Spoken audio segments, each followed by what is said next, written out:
ಈಗ ಬಟಾಣಿ ಪಲ್ಯ ತೋರಿಸ್ತೀನಿ. ತುಂಬ ಈಸಿ, ತುಂಬ ಬೇಗ ಮಾಡ್ಬೋದು. ಇದು ಚಪಾತಿ, ಹೆಸರುಬೇಳೆ ದೋಸೆ, ಪೂರಿಗೆಲ್ಲ ತಿನ್ಬೋದು. ಒಂದು ಬಟ್ಲು ಬಟಾಣಿ, ಒಂದು ಬಟ್ಲು ಈರುಳ್ಳಿ, ಸಣ್ಣಗಚ್ಚಿದ ಈರುಳ್ಳಿ, ಒಂದು 4 ಹಸಿಮೆಣ್ಸಿನ್ಕಾಯಿ, ಬೆಳ್ಳುಳ್ಳಿ, ಕೊತ್ತಂಬರಿ ಸೊಪ್ಪು, ಇವಿಷ್ಟಿದ್ರೆ ಸಾಕು. ಈಗ ಕುಕ್ಕರ್ಗೆ 2 ಸ್ಪೂನ್ ಎಣ್ಣೆ ಹಾಕಿ, ಸ್ವಲ್ಪ ಸಾಸಿವೆ,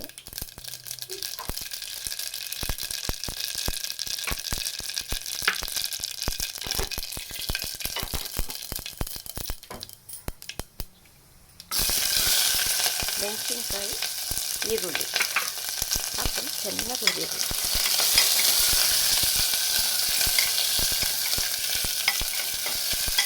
ತುಂಬ ಬೇಗನೂ ಆಗುತ್ತೆ, 10 ನಿಮಿಷದಲ್ಲಿ ಆಗುತ್ತೆ.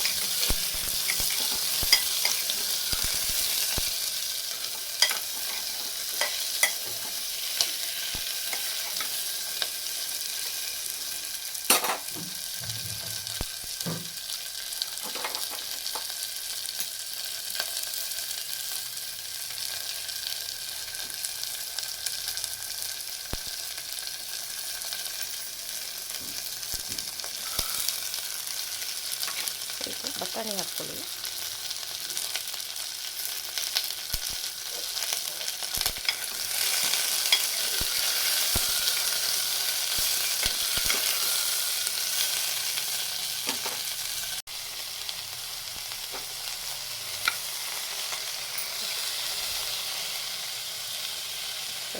ಈಗ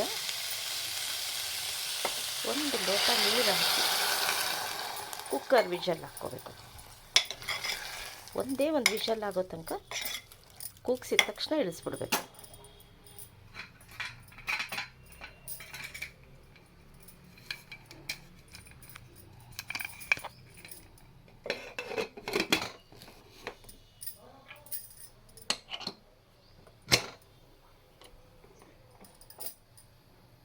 ನೀವಿನ್ನೂ ನನ್ನ ಚಾನಲ್ಗೆ ಸಬ್ಸ್ಕ್ರೈಬ್ ಆಗ್ತಿದ್ರೆ ಸಬ್ಸ್ಕ್ರೈಬ್ ಆಗಿ, ಲೈಕ್ ಮಾಡಿ, ಶೇರ್ ಮಾಡಿ. ನೋಡಿ, ಈಗ ಕುಕ್ಕರ್ ವಿಷಲ್ ತೆಗೆದಾಗ ಈ ಥರ ಬೇಯ್ತಿರುತ್ತೆ. ಈಗ ಇದಕ್ಕೆ ಬೆಳ್ಳುಳ್ಳಿ, ಒಂದು 2-3 ಗೆಡ್ಡೆ ಬೆಳ್ಳುಳ್ಳಿ ಸುಲಿದಿಟ್ಕೊಂಡೋದನ್ನ ಹಾಕಿ,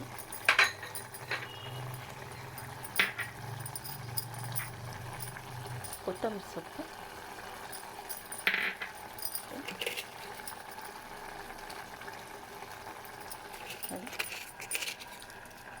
ಒಂದು ಸ್ಪೂನು ಉಪ್ಪು, ರುಚಿಗೆ ತಕ್ಕಷ್ಟು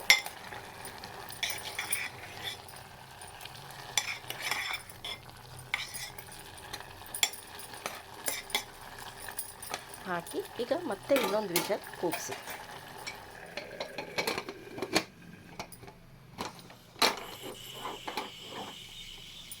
ಈಗ ಬೆಂದರೆ ಮುಗೀತು. ನೀವು ಉಪ್ಪು ಪ್ಯಾಕೆಟು ಹಿಂಗೆ ಒಡೆದು ಹಾಕ್ತಿರಲ್ಲ, ಉಪ್ಪಾಗಲಿ, ಹಾಲು ಪ್ಯಾಕೆಟ್ ಆಗಲಿ, ಯಾವುದೇ ಆಗಲಿ, ಈ ಥರ ಒಡೆದಾಗ ಇಷ್ಟು ಮಾತ್ರ ಕಟ್ ಮಾಡಿ. ಪೂರ್ತಿ ಕಟ್ ಮಾಡಿದ್ರೆ ರೀಸೈಕ್ಲಿಂಗ್ ಮಾಡೋಕ್ಕಾಗಲ್ಲ. ನೋಡಿ, ಫುಲ್ ಕಟ್ ಮಾಡಿದರೆ ವೇಸ್ಟ್ ಆಗುತ್ತೆ. ಇಷ್ಟು ಮಾತ್ರ ಕಟ್ ಮಾಡಿ ನೀವು ಬಳಸಿ ಆ ಕವರ್ ಬಿಸಾಕಿ, ಅದು ರೀಸೈಕ್ಲಿಂಗ್ಗೆ ಉಪಯೋಗಕ್ಕೆ ಬರುತ್ತೆ.